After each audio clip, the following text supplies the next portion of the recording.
সাবেক প্রধানমন্ত্রী শেখ হাসিনার হঠাৎ এমন পরিণতির জন্য এই কুফা রায়হানও দায়ী। এখন জানবো সেই রহস্যের আদ্যপাত্য। কুফা রায়হানের গল্পটা শুরু হয় 2010 সালে। তিনি মূলত আর্জেন্টিনা দলের একজন ডাইহার্ড ভক্ত। এক ভিডিও বার্তায় তিনি জানিয়েছিলেন, যতবার আর্জেন্টিনাকে অভিনন্দন জানিয়ে ফেসবুকে পোস্ট করেছেন, ততবারই তার প্রিয় দল আর্জেন্টিনা সেই ম্যাচে হেরেছে। তার এই স্ট্যাটাস একসময় মানুষের দৃষ্টি আকর্ষণ করে। ফুটবলের বাইরে ধীরে ধীরে দেশের প্রেক্ষাপটেও আলোচনায় আসে কুফা খ্যাত এই রায়হান। অনেকে মনে করেন শেখ হাসিনার পদত্যাগের জন্য এই কুফা রায়হানও দায়ী।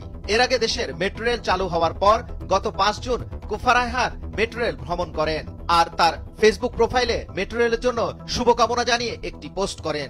তখন অনেকে মনে করেন তার এই কুফা হয়তো আর কাজে লাগবে না, কিন্তু কোটা আন্দোলনে মিরপুর 10-এ মেট্রো রেল স্টেশন জনতার আক্রমণের পরই ফের তুমুল আলোচনায় আসেন কুফা রায়হান।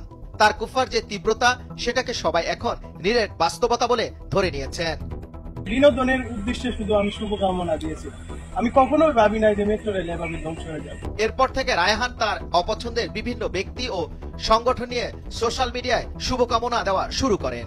এরই ধারাবাহিকতায় এসএসসি পরীক্ষার্থীদের শুভকামনা জানানোর পরই স্থগিত করা হয় সেই পরীক্ষাও। অবিশ্বাস্য হলেও এটাই সত্যি যে তিনি যখন যাকে শুভকামনা জানিয়েছেন, তারপরই সেই ব্যক্তির জীবনে নেমে এসেছে ভয়ঙ্কর পরিণতি। সোশ্যাল মিডিয়ায় তিনি আওয়ামী লীগের সাধারণ সম্পাদক ওবায়দুল কাদেরকে নিয়ে শুভকামনা জানিয়ে পোস্ট করার পর তিনি ছাত্রলীগের রসানলে পড়েন। নেতাকর্মীরা ওবায়দুল কাদেরকে ভুয়া ভুয়া বলে ধ্বনি দেন। এখানে শেষ নয়, এরপর তিনি ডিবি হারুনকে শুভকামনা জানিয়ে পোস্ট করেন। তার কিছুদিন পরে ডিবি থেকে সরিয়ে দেওয়া হয় হারুনকে। সর্বশেষ কুফা রায়হান সাবেক প্রধানমন্ত্রী শেখ হাসিনাকে নিয়ে মন থেকে শুভকামনা জানিয়ে সোশ্যাল মিডিয়ায় পোস্ট করেন। অবশেষে সবাই ভেবেছিলেন এবার হয়তো কুফা রায়হানের দিন শেষ হবে, কারণ আওয়ামী লীগ সরকারের পতনটা সেই মুহূর্তে একেবারে অসম্ভব ছিল।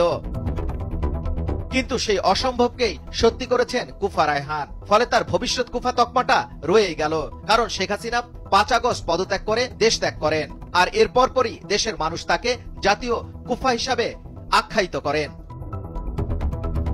গতকাল কুফা রায়হান জাতির উদ্দেশ্যে ফেসবুকে একটি পোস্ট করেন আর হুমকি সুরে বলেন যে এই পোস্ট চোখে দেখে সেটি শেয়ার না করলে তাদের জন্য থাকছে মন থেকে শুভকামনা।